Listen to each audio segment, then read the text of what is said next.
까지 말씀을 다 같이 합독하시겠습니다. 내가 내 하나님 여호와의 말씀을 삼가 듣고 내가 오늘 내게 명령하는 그의 모든 명령을 지켜 행하면 내 하나님 여호와께서 너를 세계 모든 민족 위에 뛰어나게 하실 것이라. 내가 내 하나님 여호와의 말씀을 청종하면 이 모든 복이 내게 임하며 내게 이르니니 성읍에서도 복을 받고 들에서도 복을 받을 것이며 내 몸의 자녀와 내 토지의 소산과 내 짐승의 새끼와 소와 양의 새끼가 복을 받을 것이며 내 강주리와 떡 반죽 그릇이 복을 받을 것이며 내가 들어가도 복을 받고 나가도 복을 받을 것이니라.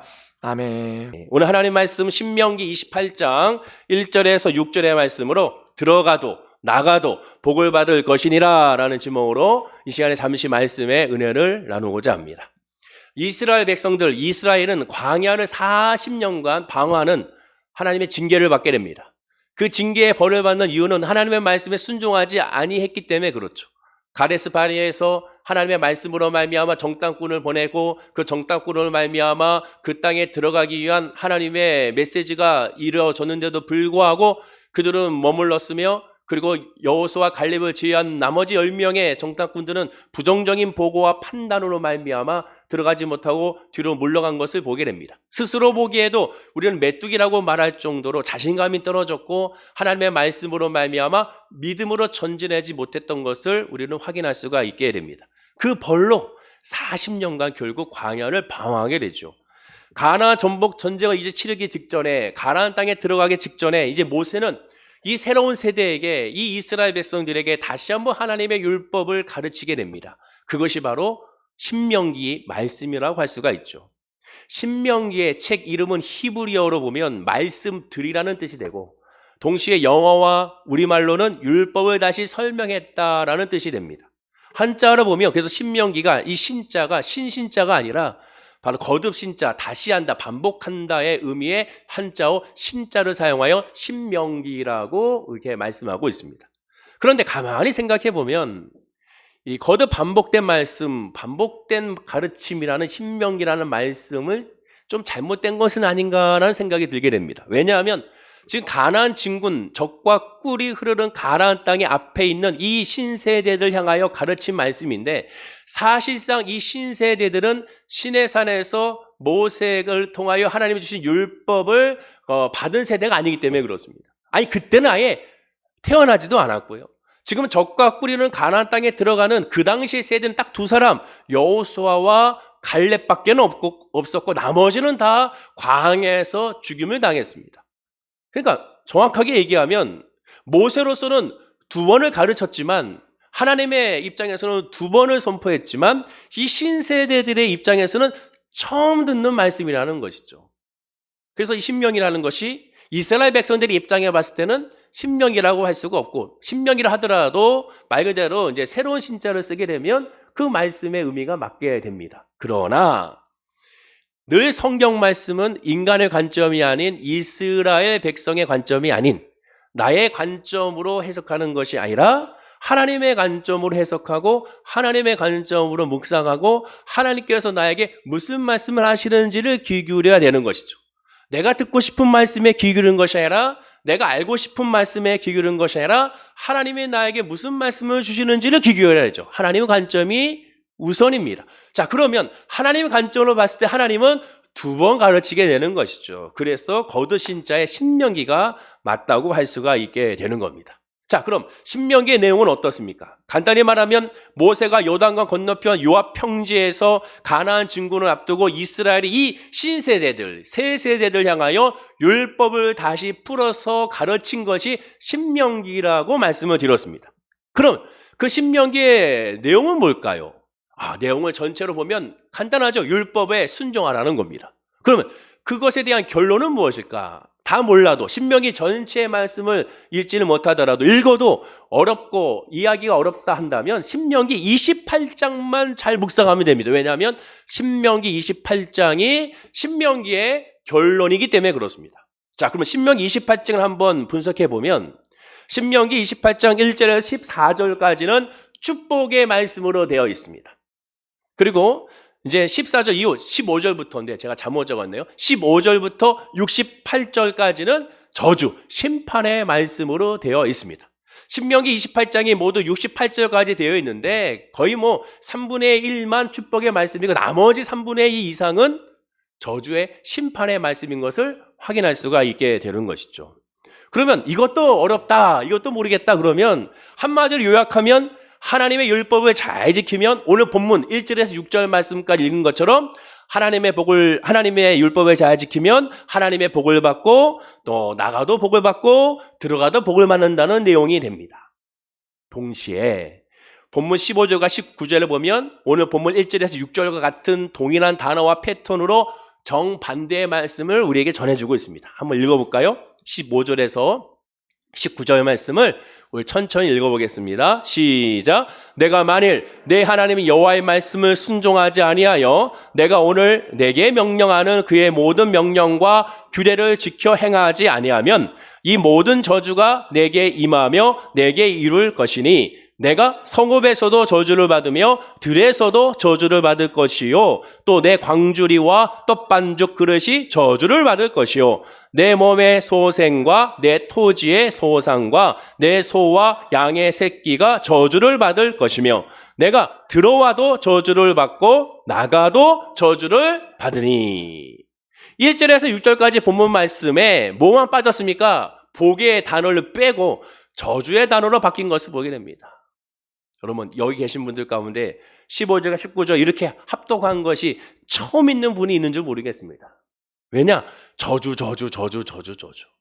주일날 아침부터 예배 드리는데 저주의 단어를 계속 묵상하고 읽고 이것을 또한 아멘하기가 쉽지가 않기 때문에 그렇죠. 28장의 말씀은 결국 그렇습니다. 말씀을 잘 지키며 들어가도 복을 받고 나가도 복을 받지만 반대로 율법을 지키지 아니하면 들어가도 하나님의 저주를 받고 나가도 하나님의 저주를 받는다고 말씀하게 됩니다. 그렇기 때문에 한마디로 얘기하면 율법을 준수해라, 율법에 순종해라, 율법을 지켜라 라고 강력하게 권면하는 것이 신명기 28장입니다. 이를 다른 말로 하면 28장은 축복과 저주 심판의 장이라고 할 수가 있게 됩니다. 자, 그런데 대부분 신명기 28장은 1절에서 14절까지 많이들 묵상하고 아멘하고 암송까지 하는 경우가 많습니다. 여러분들 성경책은 어떻습니까? 1절에서 14절까지가 주로 언더라인, 밑줄, 동그라미 또한 색깔이 되어 있지 않습니까? 15절 이후부터는 어떻습니까? 깨끗하지 않습니까? 왜 그럴까요? 1절에서 14절 말씀은 우리가 듣기도 좋고 보기도 좋고 암송하기도 좋은 축복의 메시지가 다 담겨져 있기 때문에 그렇습니다. 좋기 때문에 그렇죠. 성도가 하나님을 잘 믿기만 하면 성도가 소원하고 행하는 모든 일이 다 형통하고 심지어 복이 넘글째로 모든 것에서 복이 임한다고 말씀하고 있으니 한 절 한 절 읽을 때마다 묵상할 때마다 아멘이 절로 나오고 행여나 누가 그 복을 뺏어갈까 봐 아멘이 먼저 크게 나오는 것이 1절에서 14절까지의 메시지가 됩니다. 그러나 15절 이후부터는 보지도 않게 되고 웬만하면 덮어놓게 되는 것이 우리의 마음인 것이죠. 왜? 저주의 단어가 있기 때문에 그렇습니다. 그렇다면 정말 하나님의 뜻은 무엇일까? 이 복의 뜻은 무엇일까? 이 저주의 의미는 무엇일까? 하나님이 어떤 마음으로 우리에게 이 메시지를 줬을까? 축복의 메시지는 3분의 1, 나머지는 저주의 메시지인데 왜 그렇게 우리에게 말씀하셨을까? 본문 말씀을 통하여 들어가도 나가도 복을 받는다는데 이 복의 의미가 무엇일까? 그것을 우리 정확하게 하나님의 관점에서 우리가 깨닫고 그 말씀으로 복의 의미를 정확히 알아서 2020년도에 나는 과연 어떠한 하나님의 은혜의 복 가운데 있었는지를 발견하고 2021년도에 내가 구애하고 간구할 복이 무엇인지를 깨달아 알아가는 은혜의 시간이 될 줄로 믿습니다. 모세는 본문의 바로 앞장의 신명기 27장에서 이스라엘의 12지파를 6지파씩 나눠서 두 산, 그리심산과 에발산에 각각 세워두게 됩니다. 자, 사진과 같이 여러분들 보시는 왼쪽이 그리심산, 일명 축복의 산이라고 하고 여러분이 보시는 곳의 오른쪽이 에발산, 저주의 산이라고 합니다. 당시로 돌아가면 지금도 이렇게 현대 발달된 이때에도 이렇게 조그만 성읍이고 척박한 땅이며 별로 이렇게 아름답지 않은 땅의 모습을 갖추고 있는데 나무도 없고 우거지도 않고 그런 땅인데 옛날에는 어떻겠습니까? 옛날에는 지금보다 더 심했겠죠. 지금도 비슷한 이런 상황 가운데 왼쪽에는 모세가 그린산에는 6지파, 또 오른쪽에도 6지파를 나눠 세우게 되고 그 가운데에서 모세가 선포하고 있는 겁니다. 첫째 산은 그린산입니다. 이 산에는 6지파를 세우게 됩니다. 시므온, 레위, 유다, 이사갈, 요셉, 베냐민 지파를 그곳에 세우게 했습니다. 그리고 그들 향하여 가운데 서서 그들 향하여 선포합니다. 하나님의 말씀에 순종하면 하나님께 받을 축복을 그리심산을 향하여 선포하게 됩니다. 그리고 두 번째 산 에발산을 향하여는 6지파를 또 세웁니다. 르우벤, 갓, 아셀, 스불론, 단, 납달리 지파를 세워놓고 그들 향하여 또한 가운데 서서 선포합니다. 하나님의 말씀에 불순종하면 저주를 받게 될 것이다 라고 선포하게 됩니다. 자, 그런데 오해하지 말아야 될 것이 각 지파를 나눠서 선포했다고 해서 그리신산에 있는 그런 지파 사람들은 앞으로 너희들은 축복이 임할 거다. 에발산에 있는 너희 지파들은 앞으로 하나님의 저주가 임할 것이다 라는 의미에서 그렇게 준 것이 아닙니다. 하나님의 말씀의 영적 원리를 가르치기 위하여 임의대로 나눠서 세워놓고 하나님의 말씀에 순종하는 자와 하나님의 말씀에 순종하지 않는 자를 비교하여 하나님의 말씀을 모세가 지금 가르치고 있는 것이 바로 이 말씀이지, 문자 그대로 너희들은 복을 받았고 너희들은 저주받았어 라는 의미가 아니라는 것이죠. 하나님은 이렇게 둘러나온 이유는 바로 이런 이유입니다. 하나님이 보실 때, 인간을 바라볼 때 두 부류밖에 없다는 거죠. 어떤 부류입니까? 말씀에 순종하는 자, 말씀에 순종하지 않는 자. 중간은 없습니다. 회색 분자는 없어요. 믿음이란 뭐라고 그랬습니까? 믿음은 있고 없고라고 그랬습니다. 구원은 받은 거, 안 받은 거라고 말씀을 드렸습니다. 성령은 충만함, 그만 안 충만입니다. 중간 정도가 없다고 그랬어요. 휴대폰 배터리를 충전하듯이 70%의 믿음, 60%의 믿음, 90%의 믿음이란 있을 수가 없습니다. 믿음은 믿음입니다. 없고 또한 있고의 문제가 바로 믿음입니다. 중간은 없어요. 하나님은 말씀합니다. 내가 볼 때 난 두 부류로만 본다. 하나님의 사랑과 하나님의 사람이 아닌 자와, 믿음의 사람과 믿음이 없는 사람과, 순종하는 자와 순종하지 않는 자와, 이 두 부류밖에 없다라는 겁니다. 모세는 이스라엘 백성들이 가나안 땅에 들어가기 전에 다시 한번 이렇게 서약을 하고 언약을 가르치고 있습니다. 왜? 지금 들어가야 될 그 땅은 하나님의 약속의 땅이고 하나님의 말씀이 아니면 살아갈 수 없는 땅이며, 적과 꿀이 흐르는 가나안 땅은 모세가 가르친 것처럼 물을 흡수하는 땅이요 절대로 기름진 땅이 아니고 애국과 비교하면 척박한 땅이기 때문에 하나님의 은혜가 아니면 살아갈 수 없는 땅, 하나님의 말씀이 아니면 승리할 수 없는 땅, 하나님의 보호하시지 않으면 살아갈 수 없는 땅, 그 땅이 적과 꿀이 흐르는 가나안 땅이고 하나님의 보호가 있기 때문에 그래서 적과 꿀이 흐른다고 말씀하게 되는 겁니다. 우리나라의 경우 경제적으로 궁핍했던 시대가 몇십 년 안 되지 않습니까? 옛날에는 어땠습니까? 60년대, 50년, 60년, 70년 내만 하더라도 여기 계신 어르신들은 잘 아시겠지만 얼마나 힘들었습니까? 먹는 것이 항상 문제였죠. 그리고 늘 부유함을 원했고 복을 간절히 사모했습니다. 그러다 보니까 옛날에 물건들을 보면 가장 많이 적혀있는 것이 복복자, 복이라는 단어를 가장 많이 사용했습니다. 집 안팎에 복으로 도배했죠. 심지어 교회에서도 그 복자를 예수님과 함께 접목시켜놨습니다. 그런 것 같이 예수님이 다 복을 주신다는 거죠. 네, 기가 막히죠. 기가 막힙니다. 예수님이 주시는 하나님의 성령의 복은 복복자가 아닙니다. 세상의 복이 아니거든요. 예수님께서 주고자 하는 복은 이 복이 아닙니다. 세상의 물질의 복, 건강의 복, 이것이 먼저가 아닙니다. 영혼이 잘 되는 것이 먼저죠. 오늘 본문도 마찬가지입니다. 하나님께서 28장 1절에 복을 준다, 너에게 복을 받을 것이다 라고 말하는 것, 이 복은 하나님께서 아브라함에게 준 복의 근원이 될지라, 그 복입니다. 내게 복이 임할 것이니, 이 복은 하나님이 주시는 복이고 그 하나님의 복이 주시는 복은 세상을 말하고 있지 않습니다. 여기서 말하는 복은 히브리어로 바라크입니다. 바라크가 뭡니까? 엎드려 경배한다, 기도한다는 의미입니다. 한마디로 제사한다, 예배한다. 예배의 복이에요. 예배의 복. 28장에서 내가 복이 임하다, 들어가도 나가도 복이 받는다는 그 복의 핵심적인 의미는, 그 복은 하나님을 예배한다는 겁니다. 예배하는 것이 얼마나 큰 은혜고 큰 축복인 줄 알아야 되는 거, 그것이 복이라는 거예요. 왜? 하나님의 자녀만이, 하나님의 백성만이 하나님의 것이기 때문에 하나님 앞에 담대하게 서서 예배할 수 있기 때문에 그렇습니다. 예수님이 십자가에 죽으시고 부활하심으로 말미암아 이제 하나님 앞에 나아갈 담대함을 얻었다고 말하고 있지 않습니까? 휘장이 쫙 갈라지면서 누구나 예수 이름으로 하나님 앞에 나아갈 수가 있는 겁니다. 그것이 복이라는 거예요. 그것이 복입니다. 만약에 예수님과 함께 복을 그리려면 여기에 예배라고 적어놔야지. 예배, 바라크라고 적어놔야지. 영혼의 자야 되는 것이 먼저, 그 다음에 법문사가 자야 되고 강건한 것이죠. 먼저는 예배, 영적인 복입니다. 하나님, 나의 아버지, 나의 아바 아버지, 나는 하나님의 자녀라는 사실을 깨닫는 정체성이라고 할 수가 있게 되죠. 근데 옛날에는 경제적으로 너무나 힘들었기 때문에 물질적인 복을 너무나 사모했습니다. 그러다 보니까 여기저기에 세상적인 복을 그려놨습니다. 심지어 복수죠. 젓가락과 숟가락에도 복자를 크게 해놨고. 여러분 기억나시죠? 이불 양쪽에 그 베개 양쪽에 복자가 다 들어가 있습니다. 양쪽 귀 옆에 복, 이쪽 돌아도 복, 저쪽 돌아도 복, 이불 덮어도 복, 그 무거운 그 이불에도 복. 특히 결혼하면 신랑 신부에게 주는 이불 보십시오. 다 복. 그것도 빨간색 복. 다 복입니다. 왜? 그만큼 힘들었기 때문에. 대문에는 소문 만복래. 웃는 문으로 만복이 들어온다. 다 복입니다. 복. 힘든 시대였기 때문에 그렇습니다. 아침 저녁으로 할머니 어머님들은 어떻게 했습니까? 장독대에 찬물 정화수 떠놓고 비나이다 이렇게 사진 가야지.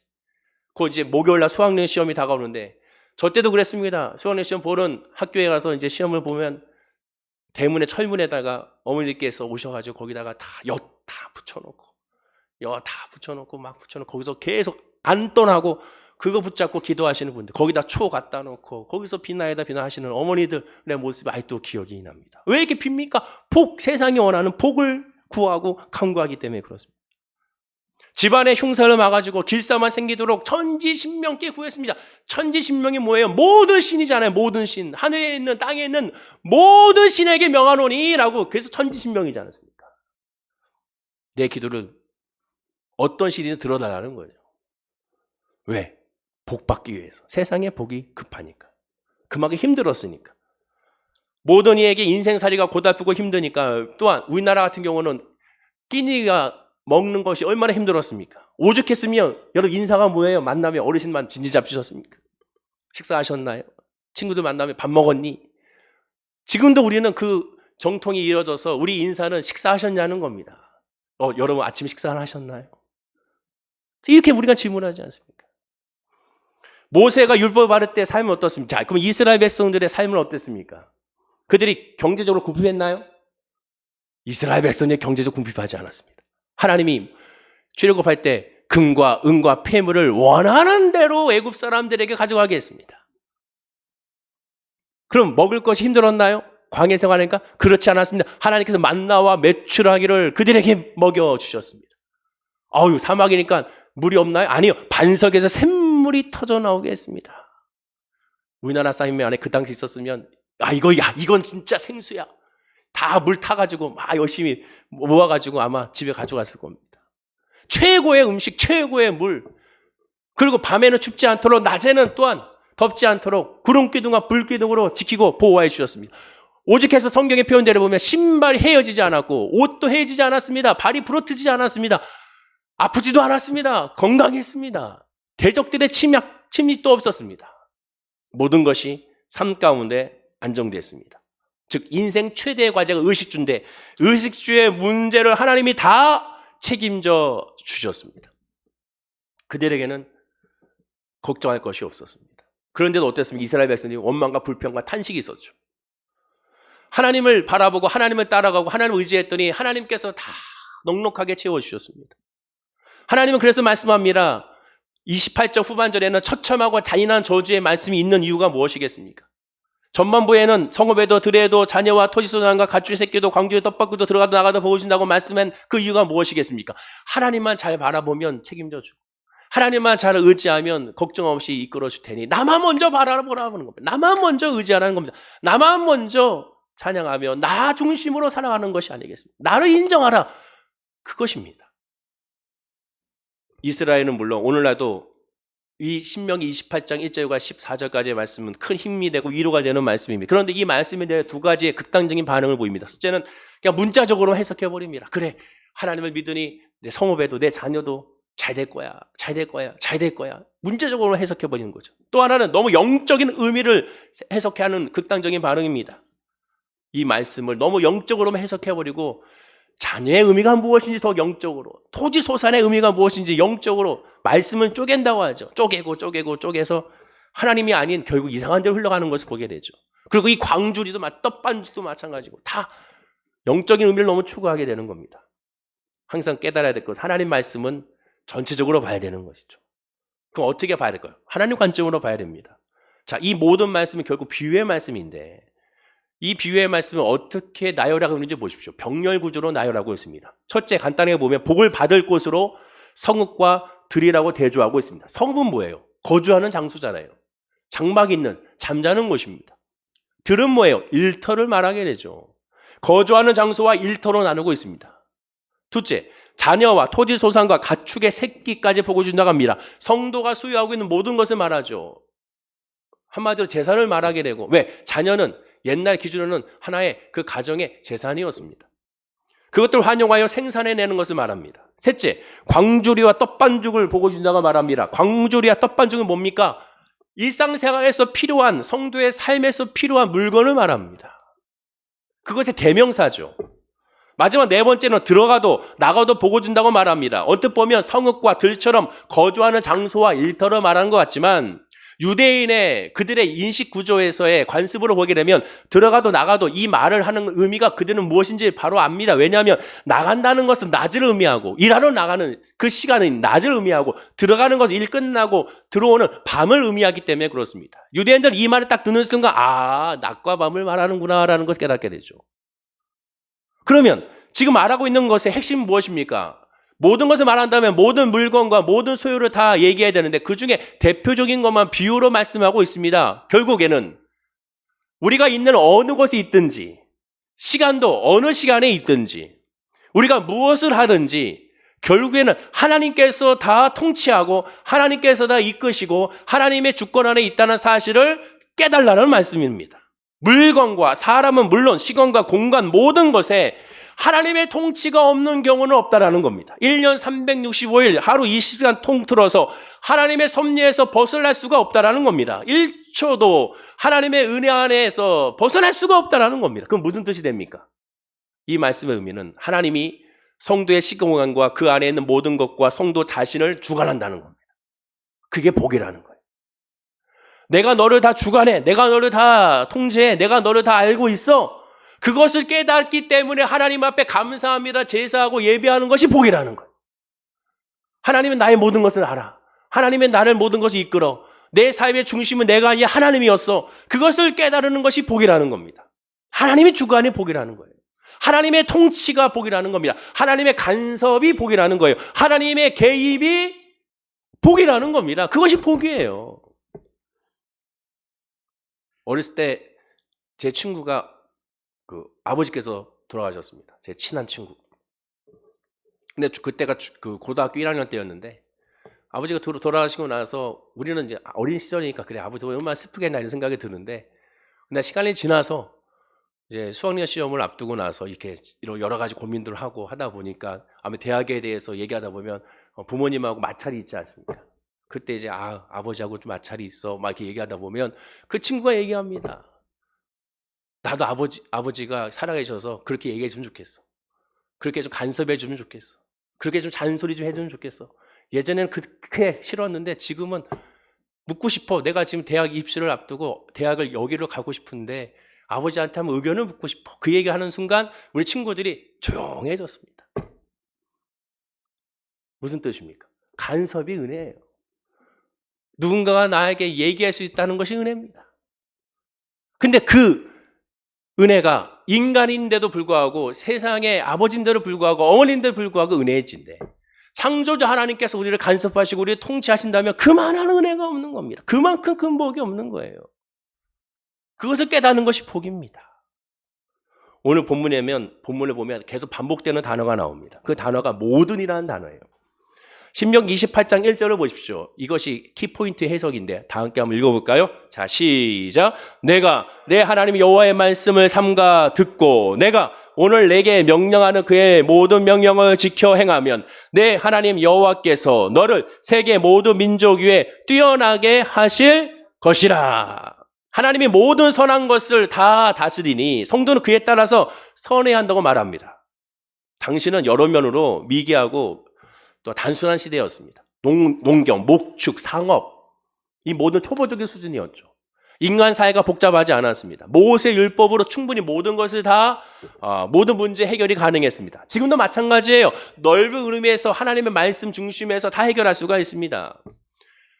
그러나 그들은 하나님의 말씀에 순종하지 않았습니다. 하나님의 말씀에 순종하면 되는데 11조를 잘 지키고 안식년과 희년을 잘 지키고 저울을 속이지 말고 사회적인 약자인 과부와 고아 병자들을 잘 돌보라고 하나님은 말씀하셨습니다. 그 말씀을 잘 지키면 공평과 정의의 사회가 될 것이고 사랑과 위로가 넘치는 사회가 될 것입니다. 그러나 이러한 하나님의 명령을 그들은 다 지키지 않았습니다.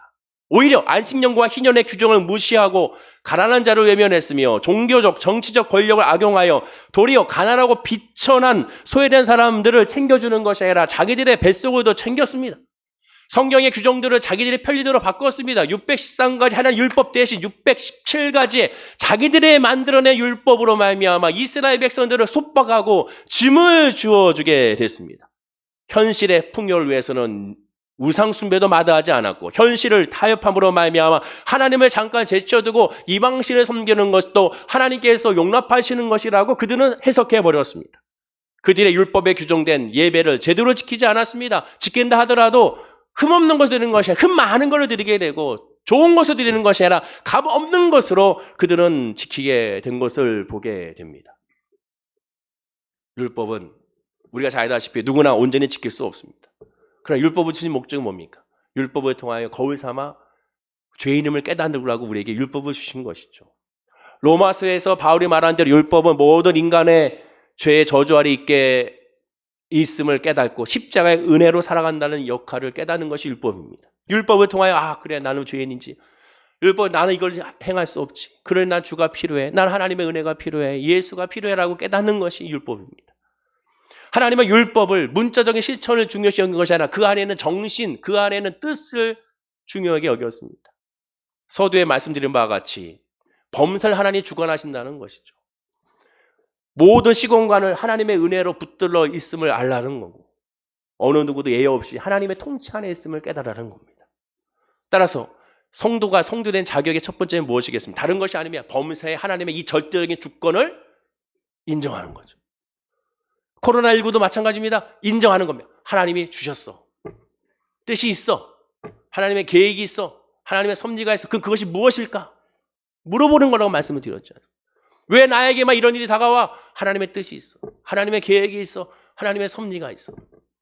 왜 저 사람은 잘 돼? 하나님의 뜻과 계획이 있음을 알아야 되는 것이죠. 그리고 그 안에서 주님께 부르짖고 간구하여 찾는 것. 그게 바라크, 그게 복입니다. 하나님의 은혜를 알아가는 것이라고 말씀하게 되는 것이죠. 하나님을 잘 믿는 것은 예배로 시작하여 예배를 통하여 모든 것이 나가야 되는 겁니다. 그게 바라크의 복입니다. 예배가 막혀있는 경우만 많은지 한번 돌아봐야 됩니다. 우리는 지금 경우는 어떤가? 한번 돌아봐야 되는 것이죠. 그렇습니다. 신명기 핵심은 다른 것이 아닙니다. 오늘 본문 핵심은 다른 것이 아닙니다. 오직 하나님의 중심으로 들어가고 나가도 복을 받는다는 사실을 깨닫는 것이 진짜 믿음의 사람의 복이라고 할 수가 있게 되는 겁니다. 그것을 우리가 아멘 하는지 한번 살펴보십시오. 그래, 하나님 중심으로 돌아가. 나 중심이 아니었어. 하나님 중심이야. 나의 계획, 나의 소망, 나의 모든 뜻과 모든 것 다 하나님의 뜻대로 이루어지는 것이지 내가 원하는 대로 이루어지는 것은 아니라는 것을 철저하게 깨달아야 되는 겁니다. 성도가 된 후에 변한 것은 무엇입니까? 되기 전과 후에, 예수 믿기 전과 후에 사실상 도덕적으로 선한 것은 별로 없습니다. 그러나 변한 것은 하나 있습니다. 그건 무엇입니까? 나의 삶의 주권자가 하나님이라는 사실을 깨닫는 겁니다. 하나님의 은혜 안에 있다는 깨닫는 겁니다. 누군가 나를 보고 계셔, 나를 지키고 있어, 나와 함께하고 있어를 깨닫는 겁니다. 그것이 믿음이지 않습니까? 예수 믿어도 여전히 옛날과 같은 찌질함이 있고 옛날과 같은 욕심이 있고 옛날과 같은 유혹이 있고 옛날과 같은 모습이 여전히 남아있습니다. 그러나 달라진 건 뭡니까? 하나님이 보시기에, 하나님이 함께 하시기에 이러면 안 되지. 그래, 내가 이러지 말아야지. 내가 왜 이랬을까? 다시 하나님을 그러니 더 의지해야지. 늘 모든 삶의 중심에 하나님 중심으로 돌아가는 겁니다. 하나님께서 태초의 아담 때부터 지금까지 성경 66권을 통하여 우리에게 바라는 것은 하나밖에 없습니다. 그게 뭡니까?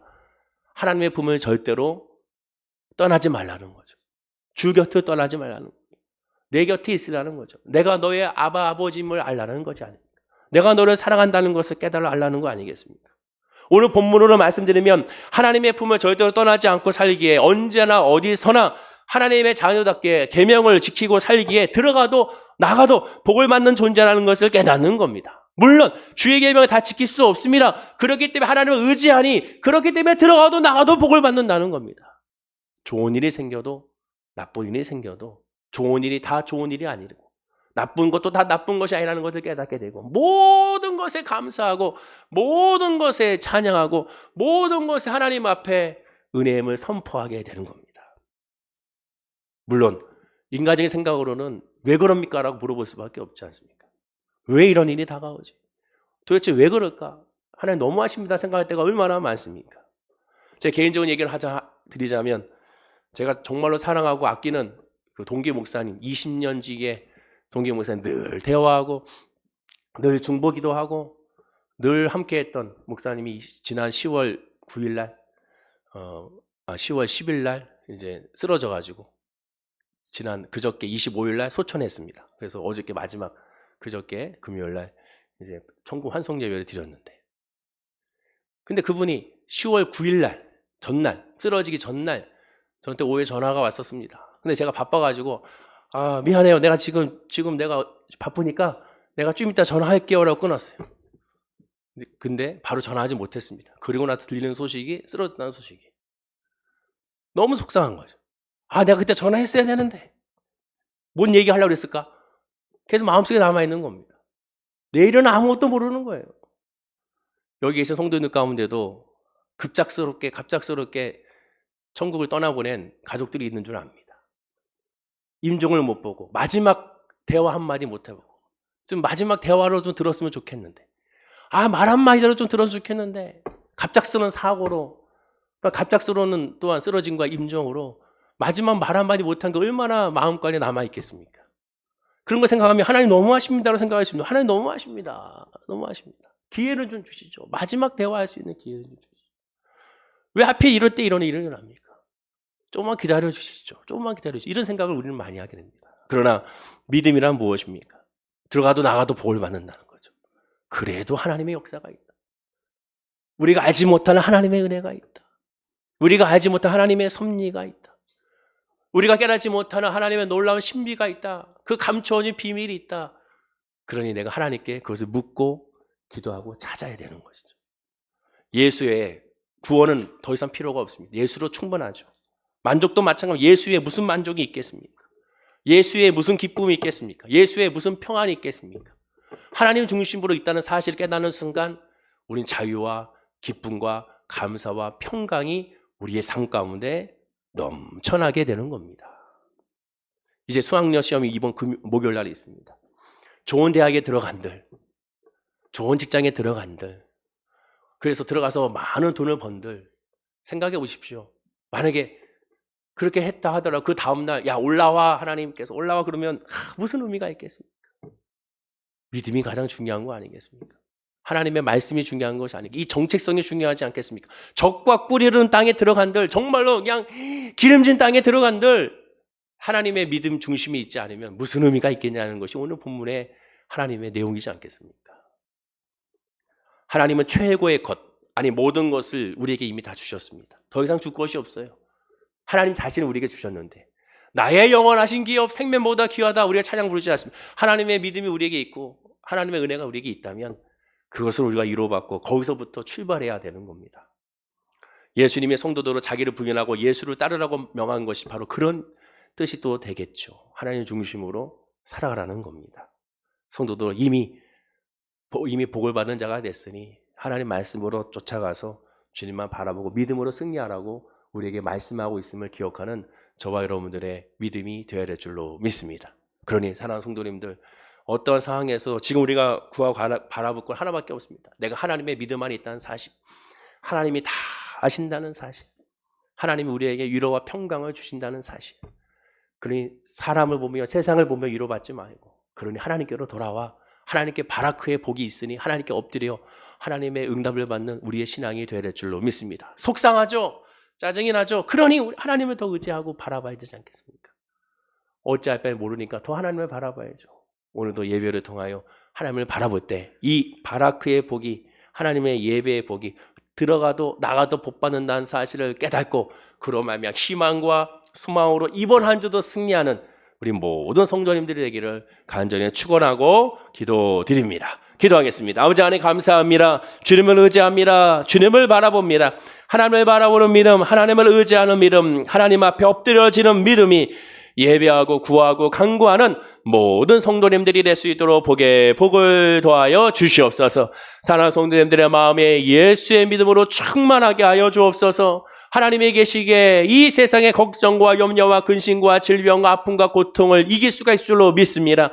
하나님의 은혜가 있기에, 하나님의 섭리가 있기에, 하나님의 돌보심이 있기에, 하나님의 믿음이 있기에 우리는 뒤로 물러가지 아니하고 담대히 맞서 싸우게 될 줄로 믿습니다. 그 믿음 안에서 들어가도 나가도 우리의 삶 가운데 하나님의 통치의 복이 있고 하나님의 간섭의 복이 있고 하나님의 은혜의 복이 있음을 고백하는 우리 성도님들의 믿음이 되게 하여 주시옵소서. 감사드리며 예수님의 이름으로 축복하고 기도드립니다. 아멘.